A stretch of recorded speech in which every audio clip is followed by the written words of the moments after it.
막내한테 5천만 원 주면 나한테도 줘야 하는 거 아니야? 막내만 5천만 원 주면 나는 소송 걸겠어. 그러면서 둘이 싸우기 시작했습니다. 엄마가 늙으면 누가 모실 것 같아? 적어도 오빠는 아니겠지. 그래서 둘째 아들 몰래 딸에게만 돈을 빌려주었습니다. 유산 상속한 거야? 왜 나한테는 안 줘? 공평하게 줘야지. 그 식당 이제 장사 안 되지 않아? 벌써 몇십 년이나 된 곳인데 리모델링도 안 해서 낡아 빠졌잖아. 요즘 전통시장이 얼마나 발전하고 있는데 아직도 그런 한바집을 운영하고 있어? 팔아서 나한테 사업자금으로 도와줘.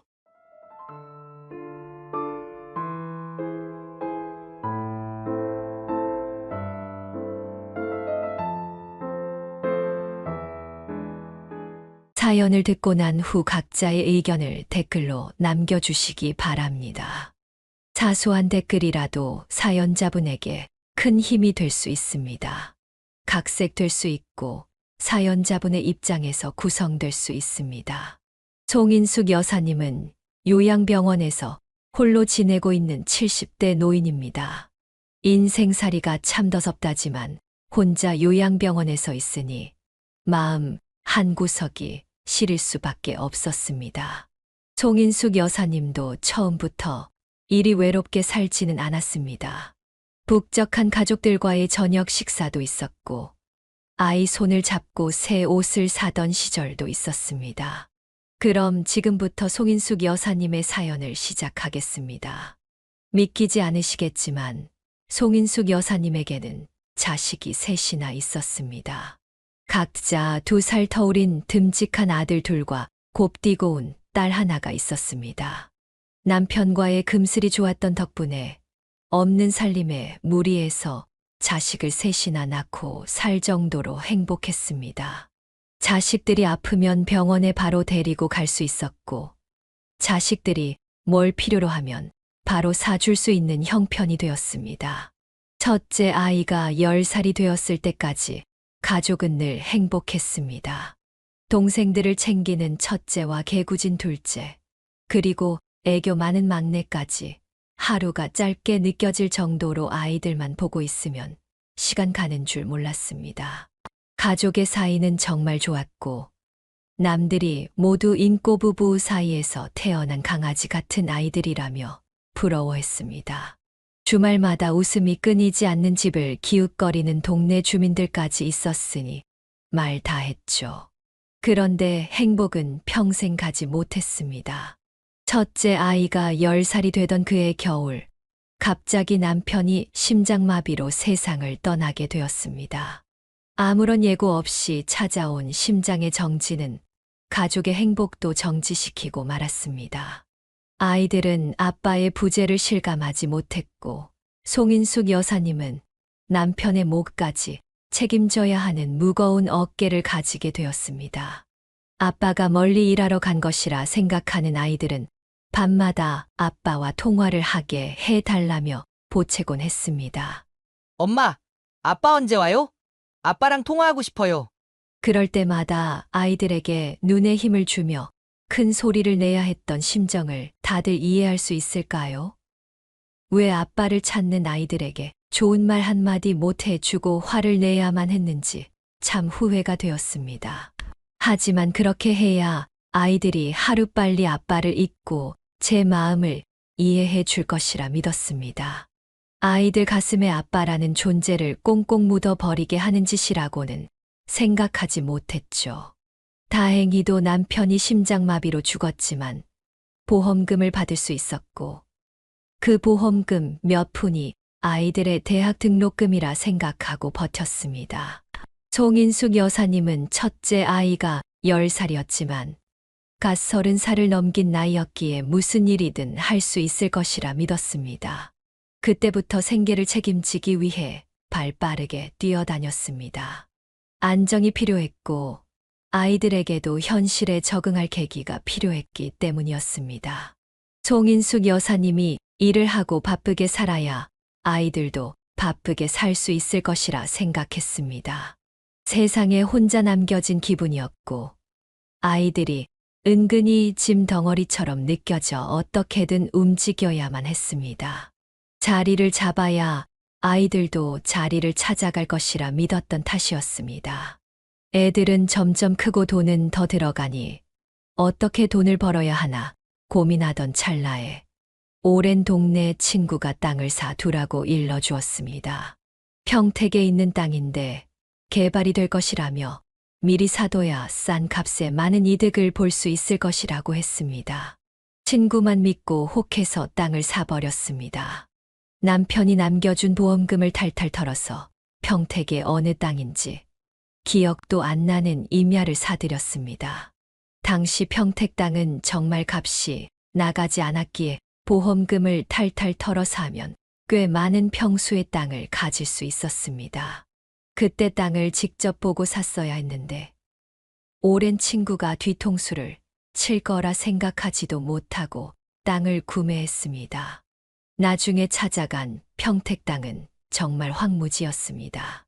아무것도 없는 넓은 대지, 그곳은 밭으로도 논으로도 쓸 수 없는 그냥 황무지 같은 넓은 땅뿐이었습니다. 상가를 지을래도 옆에 아무것도 없는 허허벌판에 건물 하나 있어 어디다 쓰겠습니까? 허탈한 마음을 숨길 수 없었습니다. 이게 어떤 돈으로 산 땅인데 이렇게 아무것도 없는 허허벌판이라니 공허함만 가득할 뿐이었습니다. 당장 생계를 꾸려야 할 돈을 털어 땅을 샀으니 수중에 돈이 얼마나 있었겠습니까? 남편과 함께 무리해서 구한 집을 팔 수도 없는 노릇이었기에 바로 동네의 구집 자리를 알아보았습니다. 동네에는 큰 시장이 하나 있었는데 그곳에 상인들을 대상으로 하는 배달 전문 식당이 하나 있었습니다. 그곳은 홀테이블은 4개밖에 없고 전부 배달 장사를 하는 곳이었습니다. 어쨌든 돈이 필요했고 조금이라도 더 월급을 주는 곳에서 일을 하고 싶었기 때문에 물불 가리지 않고 그 식당에 취직했습니다. 식당 사장님은 손이 빠른 송인숙 여사님을 좋아하셨고 목이 수그러드는 것도 잊은 채 머리에 백바늘이고 시장 곳곳을 배달했습니다. 시장에서 나물을 파는 할머니도 건어물을 파는 아저씨도 모두 송인숙 여사님을 안타깝게 생각했지만 좋았습니다. 불쌍해질수록 한 푼 더 쥐어주는 돈이 송인숙 여사님을 행복하게 만들었기 때문이었습니다. 송인숙 여사님은 아이를 셋이나 키워야 했기 때문에 아침 식당이 문 열 때부터 상인들이 문 닫는 시장 마감 시간까지 열심히 뛰어다녔습니다. 그런 송인숙 여사님을 상인들은 참 예뻐해 주었지만 모두가 그런 것은 아니었습니다. 특히 나물을 파는 한 할머니는 진절머리가 날 정도로 송인숙 여사님에게 힘들게 했습니다. 그 할머니는 억척스럽게 장사를 하기로 유명했지만 나물 하나는 기가 막히게 다듬어 파셨습니다. 할머니는 주변 상인들에게도 꽤 미움을 받는 분이었는데 아나무인의 성격에 욕도 잘하고 10원 한 푼까지도 지옥 끝까지 쫓아가서 받아낸다고 유명했습니다. 주인 부부는 송인숙 여사님을 예뻐하셨지만 주문을 거절할 수는 없었습니다. 그 할머니 역시 매번 나물을 주문하고 송인숙 여사님을 기다렸습니다. 송인숙 여사님에게 할머니의 나물가게 배달 가는 일은 세상에서 제일 힘들고 지치는 일이었습니다. 그 이유는 할머니에게 지체장애가 있는 아들이 하나 있었는데 무려 송인숙 여사님보다 16살이나 많았습니다. 그 지체장애 아들은 할머니가 홀로 키우고 있었기 때문에 늘 나물 가게 한 구석에 앉아 혼자 장난을 치며 놀고 있었습니다. 자네 애가 셋이나 딸린 과부라며 우리 아들이 정신이 좀 어려서 그렇지 아주 듬직한 놈이야. 지 마누라 생기면 아주 마누라만 졸졸 쫓아다닐 놈이라고. 할머니는 등치만 컸지 정신이 딱 자네 아이들하고 비슷할 것 같다고 말했습니다. 애 하나 더 키워보는 셈 치고 우리 아들이랑 살아보라는 제안에 송인숙 여사님은 너무 놀라 손사래를 쳤습니다. 싫어요. 싫다고요. 저는 그렇게 못해요. 하지만 할머니는 부끄러워하지 말라며 자기 좋을 대로 생각했습니다. 아무리 송인숙 여사님이 애가 셋 딸린 과부라도 지체장애가 있는 아들까지 돌보며 살아가라는 말을 할 수는 없었습니다. 송인숙 여사님은 할머니를 피해 다닐 수밖에 없었습니다. 문득 송인숙 여사님의 가슴에 비수가 꽂히는 느낌이 들었습니다. 자신도 아이들을 짐덩이로 생각했던 적이 있었다는 그런 비수였습니다. 할머니는 꾸준히 재혼 이야기를 꺼냈고 송인숙 여사님은 남편이 그립고 아이들이 있어서 생각이 없다며 딱 잘라 이야기했습니다. 하지만 할머니는 그 말을 못 들은 척하며 계속해서 아들을 들이미셨습니다. 할머니의 아들은 자꾸 송인숙 여사님을 마주치니 어느 날부터 배달을 가면 옆에서 서성이기도 하고 힘으로 잡아당기기도 했습니다.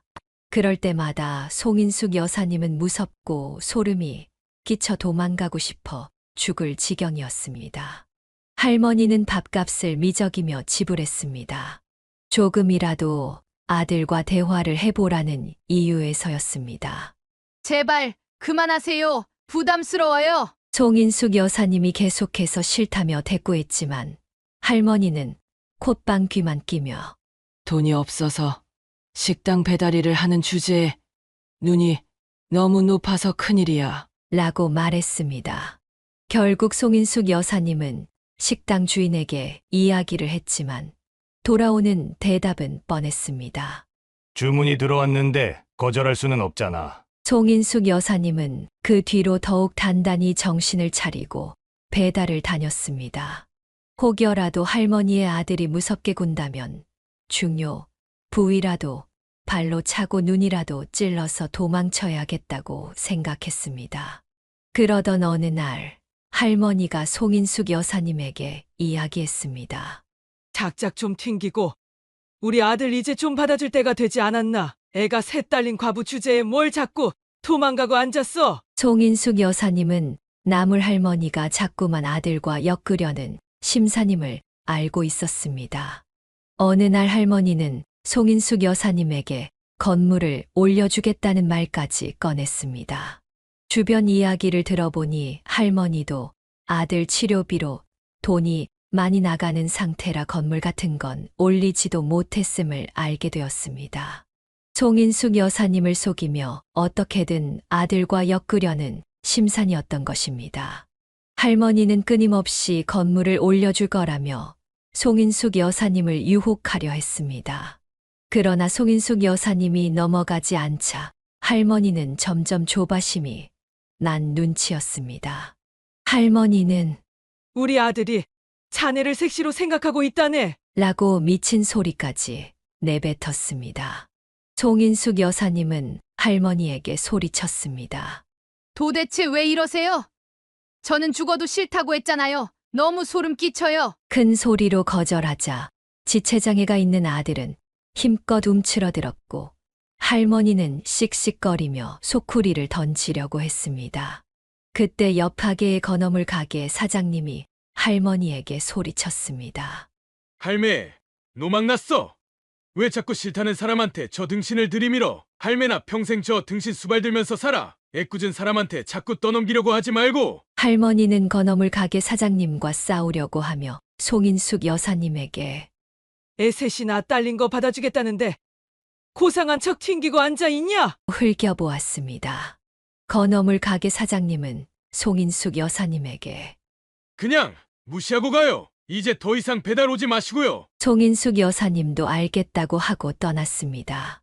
3일 정도 주문을 하지 않던 나물 할머니가 갑자기 주문을 했습니다. 사장님은 송인숙 여사님에게 미안해했지만 1인이 어쩔 수 없었습니다. 용기를 내서 할머니 가게에 도착했습니다.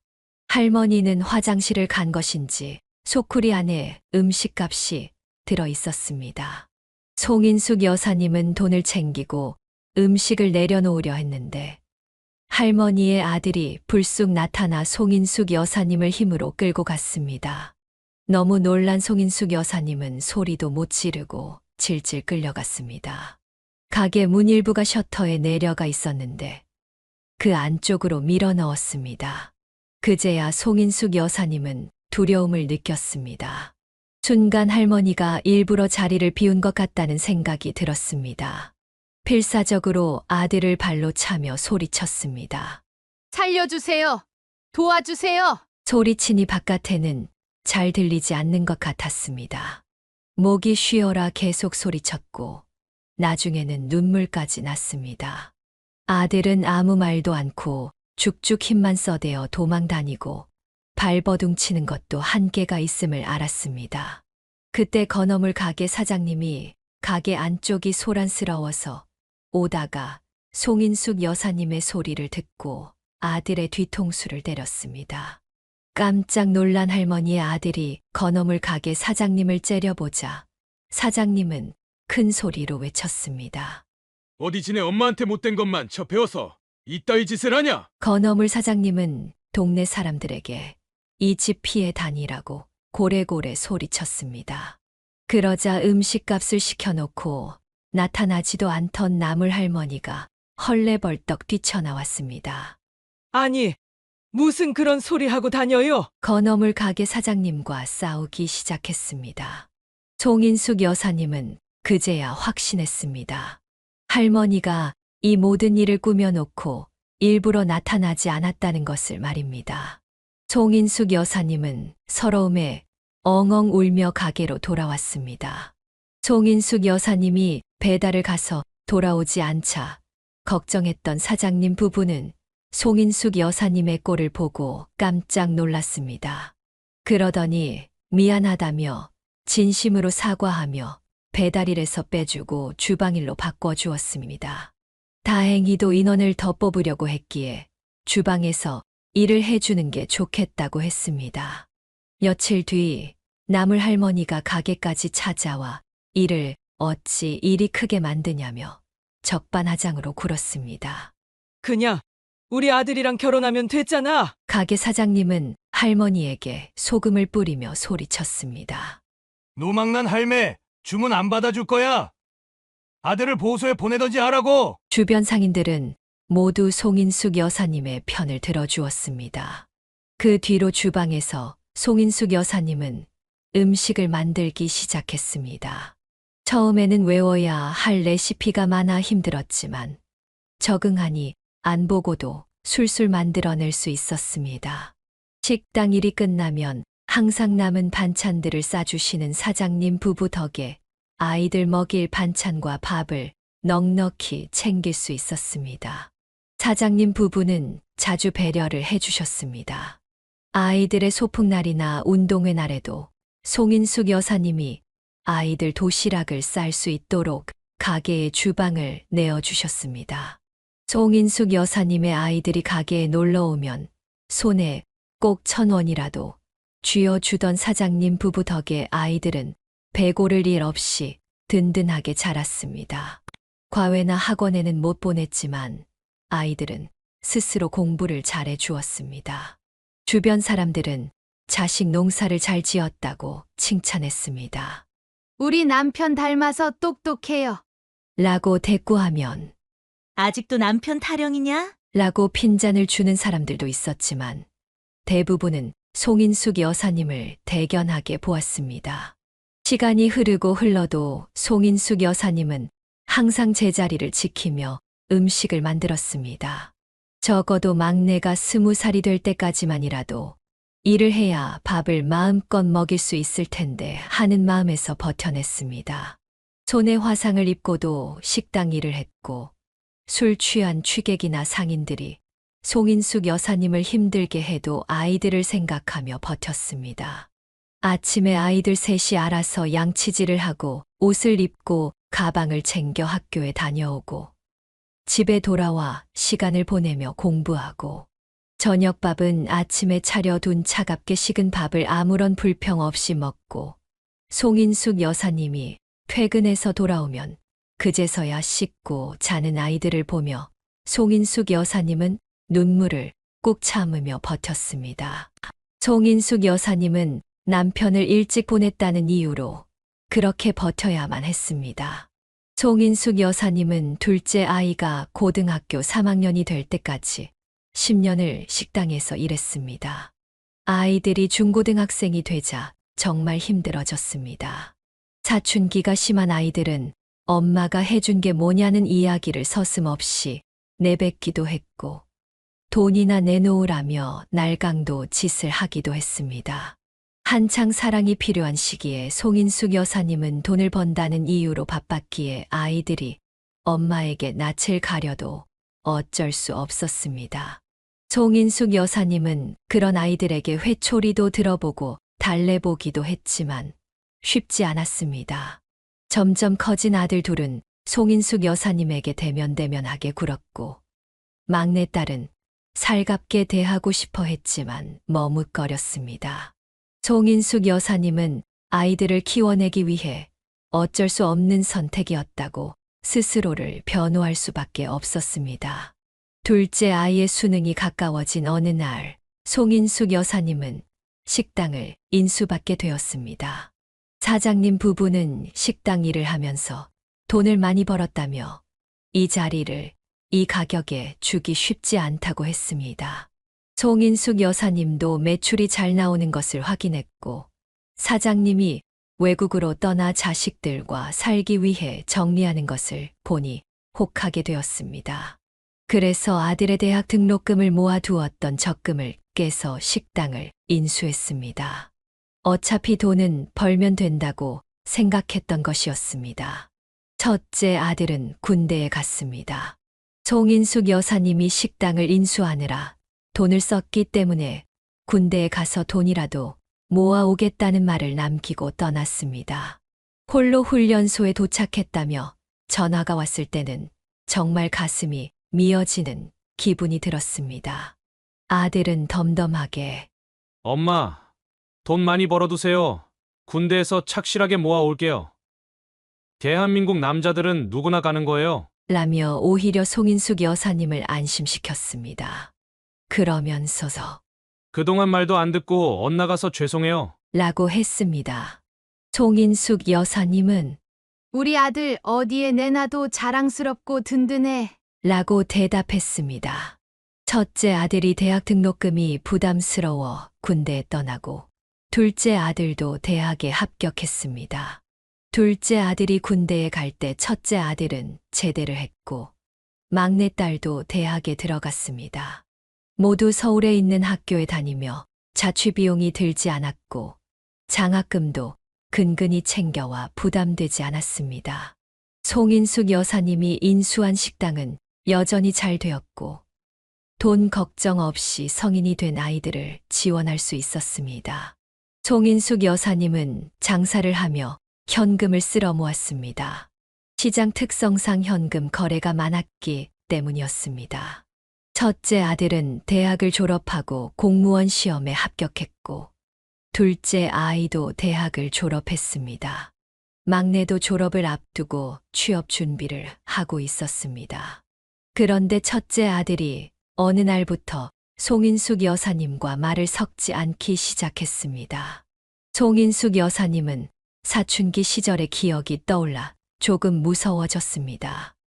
아들이 엄마가 해준 게 뭐가 있어? 라고 대들던 모습이 떠올랐습니다. 눈치를 보기 시작한 지 얼마 지나지 않아 첫째 아들이 술에 취해 집으로 오는 날이 많아졌습니다. 공무원 일을 하며 힘든 게 있나 싶었지만 아들은 속내를 털어놓지 않았습니다. 그러던 어느 날 국세청 세무조사가 나오더니 어마어마한 벌금과 세금을 물리더군요. 이유는 현금 거래가 잦은데 현금 영수증을 끊어준 적 없다는 이유였습니다. 송인숙 여사님이 세금을 내지 않았기 때문에 탈세 혐의로 벌금과 세금을 물리니 억울했습니다.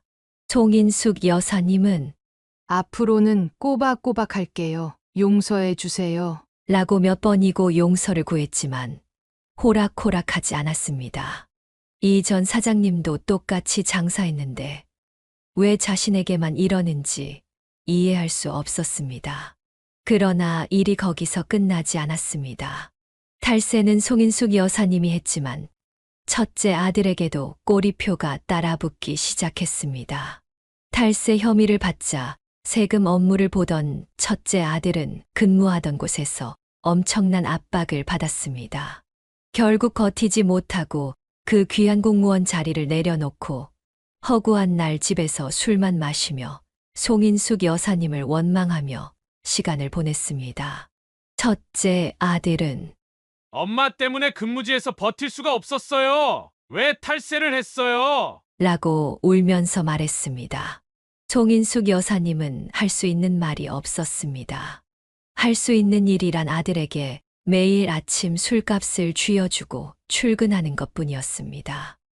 아들은 탈세한 더러운 돈. 일하고 하면서도 그 술값을 챙겨 술을 마셨습니다. 첫째 아들이 망가져가는 사이 둘째 아들은 중소기업에 취직해 착실히 하루를 보냈고 막내딸은 백화점에 취직했습니다. 각자 자리에서 열심히 일을 하는 동안 첫째 아들은 자긴 결혼도 못할 거라며 술에 취해 살다가 간암에 걸리고 말았습니다. 술을 그렇게 마셔댔으니 당연히 몸이 성치 않았을 것입니다. 일이 바쁘다는 이유로 술만 마시는 아들에게 잔소리 한 번 못한 송인숙 여사님은 아들이 간암이라는 말에 오열했습니다. 아들은 엄마가 술값을 쥐어주지만 않았어도 이렇게 술을 먹지 않았을 거예요. 라고 했습니다. 30대의 간암이라니 송인숙 여사님은 하늘이 무너지는 기분이었습니다. 송인숙 여사님 나이 30의 과부가 되었는데 아들은 30의 간암에 걸렸습니다. 송인숙 여사님은 현실을 잊고 싶어 더욱 식당 일에 매달렸습니다. 그럴수록 첫째 아들은 말라갔고 죽어갔습니다. 결국 투병 생활을 하느라 모아두었던 돈을 꺼내 최고의 의료진에게 치료를 받을 수 있도록 노력했습니다. 하지만 아들은 이미 자기 인생을 비관하기 시작했고 살 이유가 없다면서 하나둘 손에서 모든 걸 놓았습니다. 살아내려는 의지가 없으니 당연히 병마와의 싸움에서 지고 말았습니다. 투병 2년 만에 아들은 아버지가 있는 하늘나라로 떠나버렸습니다. 송인숙 여사님은 큰아들을 그렇게 보내고 하염없이 울었습니다. 하늘은 뭐가 그리 급해서 우리 아들 한창 나이에 데려가느냐고. 내가 이렇게 고생하며 하루를 버티고 사는데 어찌 이런 시련을 주시냐고 원망했습니다. 하지만 시간은 계속 흘렀습니다. 첫째 아들이 그렇게 허망하게 세상을 떠났지만 시계는 여전히 움직이고 있었습니다. 둘째 아들과 막내딸도 나이가 차니 결혼을 하겠다고 했습니다. 송인숙 여사님은 첫째 아들의 죽음이 마음속 깊이 상처로 남았지만 며느리도 생기고 사위도 생기니 다시 일어설 수 있었습니다. 새 출발을 한다는 마음으로 살아보기로 결심했습니다. 손주들 많이 낳고 북적북적하게 잘 살아다오. 하는 말로 두 아이를 시집장가 보냈습니다. 막내딸은 아들 하나 딸 하나 낳고 잘 살고 있었지만 아들네 집에서는 도통 아이 소식이 없었습니다. 송인숙 여사님은 시어머니가 시집살이 시킨다는 소리를 듣지 않기 위해 며느리에게 아이로 스트레스를 주지 않았습니다. 아들을 닮은 손주를 보고 싶은 마음이 있었음에도 잔소리를 참았습니다. 하지만 궁금함을 이기지 못하고 은근히 물어보니 며느리가 성질을 냈습니다. 남편이 문제가 있는 거 모르셨어요? 이 사람 불임이라고요. 병원에 가서 검사까지 했다며 며느리는 이야기했습니다. 송인숙 여사님은 믿을 수가 없었습니다. 첫째 아들이 간암이라는 선고를 받았을 때처럼 충격을 받았습니다. 시간이 흐를수록 왜 이런 시련만 닥쳐오는지 믿을 수 없었습니다. 며느리는 둘째 아들과의 관계가 소원해졌다고 했습니다. 같이 못 살겠어요. 하나부터 10까지 모두 짜증난다고요. 요즘에는 눈만 마주치면 싸워요. 송인숙 여사님은 그런 며느리에게 아무 말도 해줄 수 없었습니다. 아들이 불임인데 어떻게 위로할 수 있겠습니까? 며느리에게 바깥에서 아이를 낳아 오라고 할 수도 없는 처지였습니다. 모든 걸 감내하며 버텨야 한다고 생각했습니다. 시간이 지날수록 통장 잔고는 늘어났지만 외로움은 어쩔 수 없었습니다. 그런데 불임인 아들이 아주 미친 짓을 하고 다녔습니다. 며느리와 관계가 소원해지자 다른 곳으로 눈을 돌린 것입니다. 바람을 피다가 며느리에게 딱 걸리고 말았습니다. 아들은 씨 없는 수박이라 들킬 일 없을 거라고 생각했다며 변명했습니다. 송인숙 여사님은 믿기 어려웠습니다. 어떻게 그런 이유로 바람을 필 수 있겠습니까? 며느리는 아이도 못 가지는 걸 받아들이면서 살고 있었는데 몇 개월을 단단히 벼르고 증거 자료까지 준비했습니다. 결국 아들은 집에서 쫓겨나 송인숙 여사님의 집으로 오게 되었습니다. 바보 같은 놈을 어쩔 수 없이 받아줄 수밖에 없었습니다. 아들이 집으로 오고 며칠 지나지 않아 이혼 소송 소장이 날아왔습니다. 위자료와 재산 분할까지 해주고 나니 아들은 빈털터리가 되었습니다. 그 와중에 며느리는 아들과 바람핀 여자에게 상간녀 소송까지 걸었습니다. 어느 날 모르는 여자가 찾아와 상간녀 소송에 걸렸다고 했습니다. 저도 당신 아들이 유부남인지 모르고 속아서 만났어요. 제가 왜 상간녀 소송에 걸려야 하는지, 이 돈을 물어내야 하는지도 모르겠어요. 저도 사기당한 거니까 당신 아들이 돈 물어내게 하세요. 판결문을 던지며 말했습니다. 송인숙 여사님은 아들이 미친 놈처럼 보였습니다. 아들은 결국 상간녀에게 돈까지 주고 빈털터리가 되었습니다. 송인숙 여사님은 이 꼴이 어디선가 익숙했습니다. 첫째, 아들이 생각났습니다. 둘째에게 이야기했습니다. 절대 술은 먹지 말아라. 내 형 생각해서 술은 먹지 말아라. 아들과 며느리는 같은 회사에서 만나 연애하고 결혼했으며 아직도 같은 회사에 다니고 있었기 때문입니다. 미리 준비했던 며느리는 남편이 불륜을 저질렀다는 사실을 회사에 이야기했고 결국 아들은 회사에서도 쫓겨나고 말았습니다.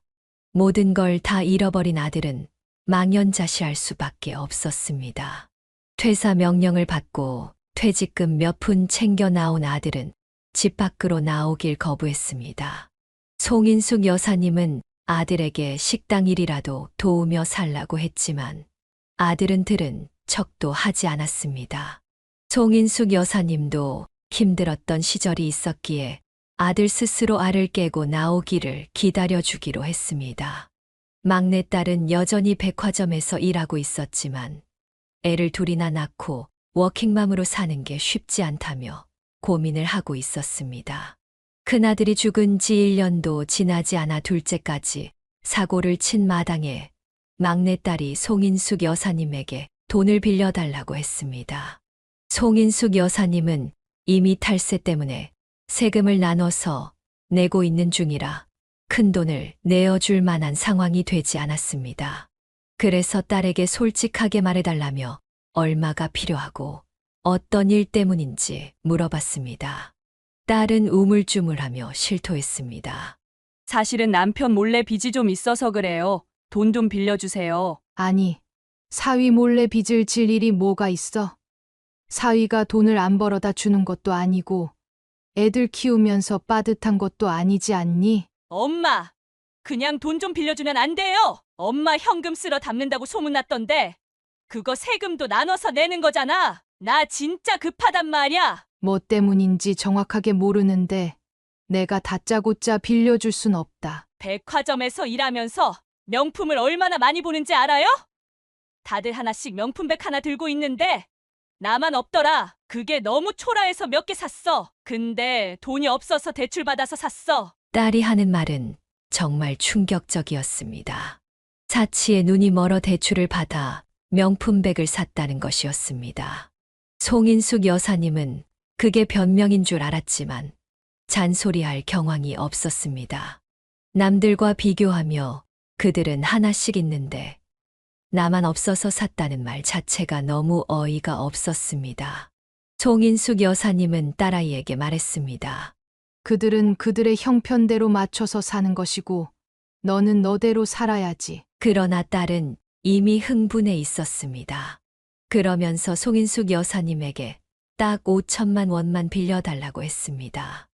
내가 5천만 원이 어디 있니? 내가 산 명품들 팔아서 갚으면 되겠구나. 엄마, 가방을 어떻게 팔아요? 팔아도 그 값 안 나와요. 팔아봐야 얼마 안 돼요. 딸은 울고불고 난리를 쳤습니다.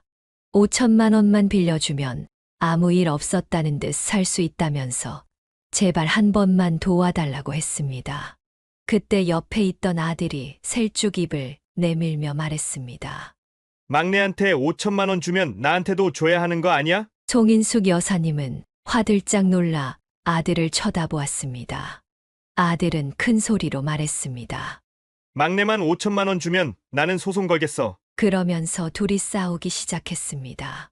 엄마가 늙으면 누가 모실 것 같아? 적어도 오빠는 아니겠지. 서로 돈 내놔라 하면서 싸우는데 둘 다 한심하기 짝이 없었습니다. 둘째 아들은 송인숙 여사님과 함께 살고 있었지만 막내딸은 자식도 둘이나 있었고 아직 유치원 다니는 애들이었기에 마음에 걸렸습니다. 그래서 둘째 아들 몰래 딸에게만 돈을 빌려주었습니다. 그런데 아들이 우연히 송인숙 여사님의 통장을 확인하고 이체 내역을 보더니 노발대발하며 화를 냈습니다. 유산 상속한 거야? 왜 나한테는 안 줘? 공평하게 줘야지. 아들은 이미 딸을 도와준 것도 모든 걸 다 털어서 준 것이었는데도 불만이 가득했습니다. 그러더니 아들은 송인숙 여사님에게 말했습니다. 그 식당 이제 장사 안 되지 않아?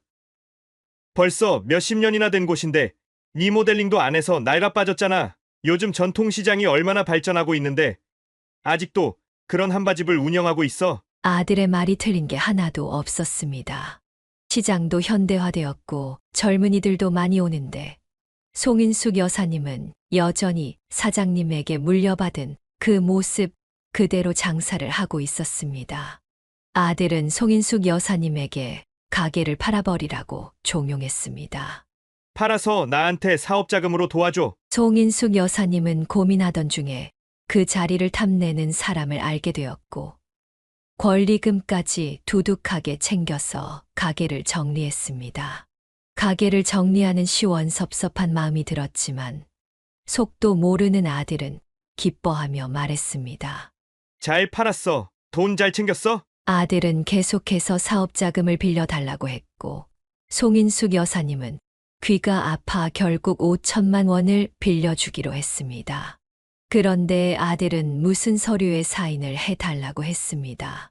송인숙 여사님이 아들에게 무슨 서류냐고 묻자 아들은 돈을 빌려주었다는 각서 같은 것이라고 했습니다.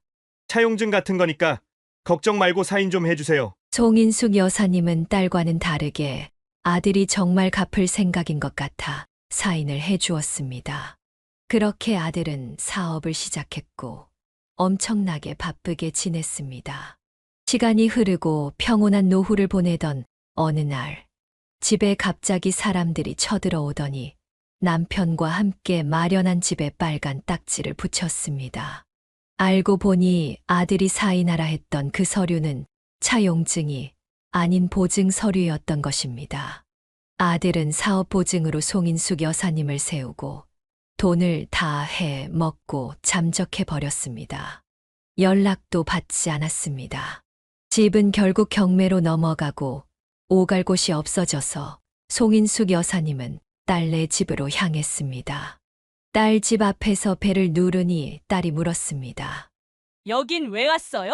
송인숙 여사님은 가슴이 철렁했습니다. 갈 데가 없어서 왔다. 오빠한테 보증을 서줬는데 근데 왜 나를 찾아와요? 엄마 돈은 오빠한테 주고 빚 남으니까 나한테 온 거야? 지금 무슨 소리 하는 거야? 내가 너한테도 5천만 원 해줬잖아. 장모님, 아내한테 5천을 해주셨다고요. 그런 말 없었는데. 야, 그 돈 다 어디 갔어? 나는 왜 몰라? 아니, 엄마. 그걸 여기서 말하면 어떡해? 둘은 싸우기 시작했습니다. 사위는 송인숙 여사님에게 말했습니다. 모실 수 없으니까 나가세요. 딸도 문을 팡 닫아버렸습니다. 이게 무슨 일인가 싶어 결국 송인숙 여사님은 오갈 데가 없어 동네 경로원 같은 데서 잠이 들었습니다. 다음 날 아침 주민센터 직원이 송인숙 여사님에게 물었습니다. 여기서 뭐 하세요? 부끄러워 도망치려 했지만 직원은 갈 데가 없냐면서 노인 쉼터를 소개해 주었습니다. 그곳은 자식들에게 버림받고 오갈 데 없는 할머니들이 지내는 곳이었습니다. 그곳에서 송인숙 여사님은 6개월을 지냈습니다.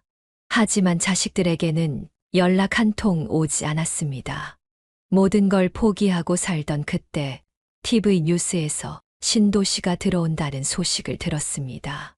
땅값이 어마어마하게 올랐다고 했습니다. 송인숙 여사님은 바로 부동산을 뒤졌습니다. 송인숙 여사님의 땅이 신도시 아파트가 들어오는 자리라고 시세보다 더 많이 받을 수 있다고 했습니다. 송인숙 여사님은 큰 건설업체 대표와 미팅을 했고 그 땅을 비싸게 팔 수 있었습니다.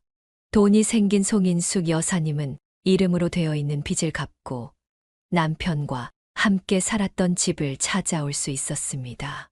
그래도 수중에 10억 이상이 남았습니다. 빚을 갚은 것을 어떻게 알았는지 그제서야 아들이 연락이 되었습니다.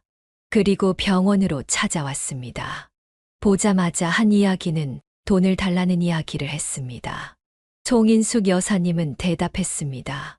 너는 이제 내 아들이 아니다.